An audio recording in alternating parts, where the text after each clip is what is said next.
In retrospect, it was my arrogance that was my undoing. I was an up-and-coming new associate at Tanner, Bender & Jones, a new golden boy 10 years out of Harvard, and I was actively recruited to work in New York corporate law at TB&J. When it comes to law, corporate law is where the big money rolls, and we handled the cases of the largest hedge fund companies on Wall Street.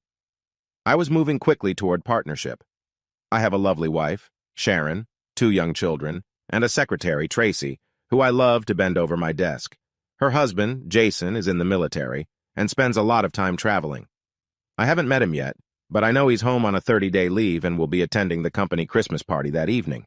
As far as I know, he's a private, not even an officer, and this is my chance to show my superiority over the boy doll. There's no reason for it. I don't even know him, but I've never been able to resist the opportunity to show off a little. Not out in the open, of course, especially with Sharon around, but just for comparison. I have money, education, style, things he just can't compete with. It's a formal party, and I doubt his rented tuxedo can compete with my $5,000 tuxedo made in Italy. I have a word with security to make sure he doesn't cause any problems.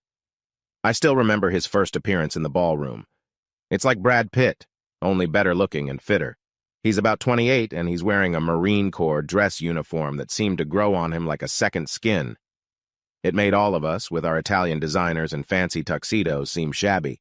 I don't think there was a woman under 50, and probably quite a few women over 50, whose panties didn't suddenly become wet when he walked in and looked around. It seemed to me that he had the ability to see everything at once, and I realized that he not only noted but recognized the presence of discreet guards.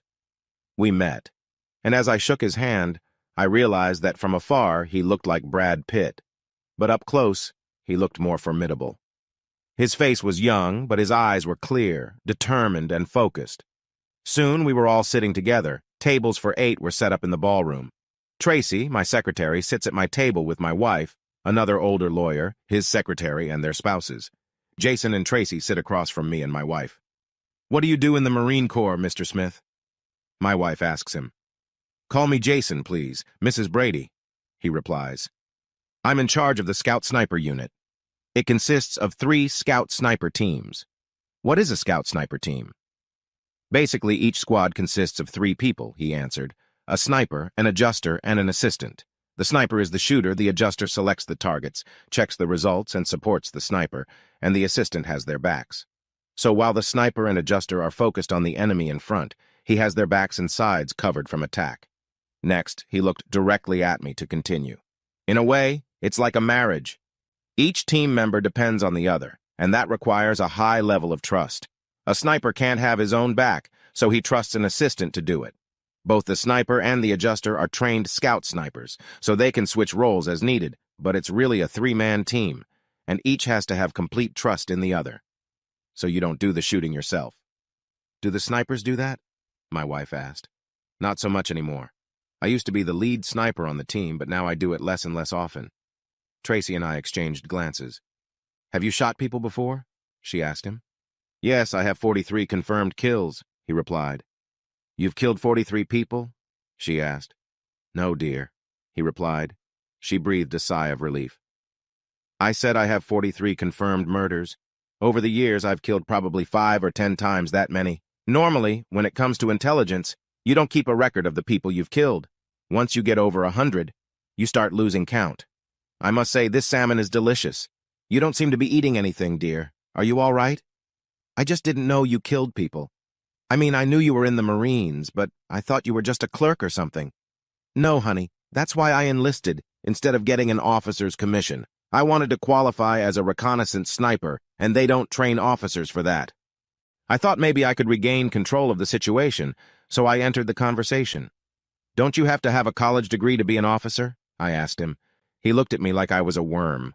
"I have 2 diplomas, in Greek classics and in Stoic philosophy. When this tour of duty is over, I'll probably finish my doctorate and get into teaching," he said. "Really?" I asked him. "Where did you go to college?" "Cambridge. Any fool can get into Harvard, and Cambridge probably has the best classics program in the world. Actually, teaching isn't the most lucrative job. Wouldn't you like to try your hand at something more lucrative?" He looked at me again. "How much money does a person need?" Besides, my older brothers don't seem to mind making money and are covering that part of the expenses for me.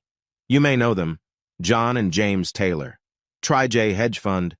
Your brothers own TriJ. They're one of our biggest clients. I got a slight uneasy feeling in my stomach.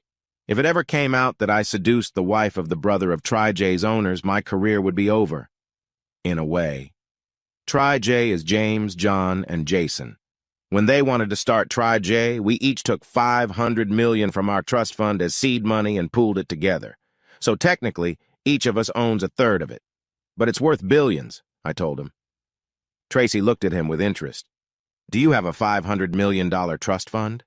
She asked him. He looked at her silently and shook his head a little sadly. I said I took $500 million for their startup, even though technically the trust owns TriJ stock.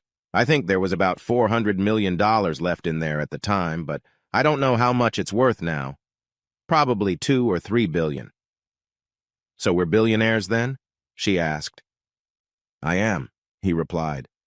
But you won't get anything out of the trust in the divorce, so all you're really entitled to is my army paycheck. What divorce? The one I'm filing for adultery. Did you really think I'd let you have an affair with that asshole?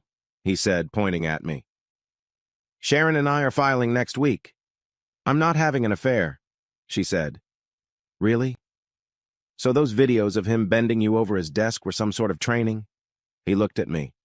I shared them with your wife. She's using them in the divorce too. I was rapidly losing control of the situation and had to do something to regain it. You can't use those videos. I don't care who you paid. A law firm is private property. He gave me that same damn smile again, more of a smirk. Of course I can. Uncle John gave me permission to videotape in your office, so it's all legal and no problem. Uncle John? Yes, John Tanner, senior partner and namesake of Tanner Bender and Amp Jones, married to my father's younger sister Sylvia. He wasn't too happy with what you were doing during business hours and on company property. I think he'll do everything he can to have your license revoked. I saw him nod to someone to the side, and suddenly a security man appeared on either side of me. 2 more I saw from Tracy's side. Please come with us, sir, they said.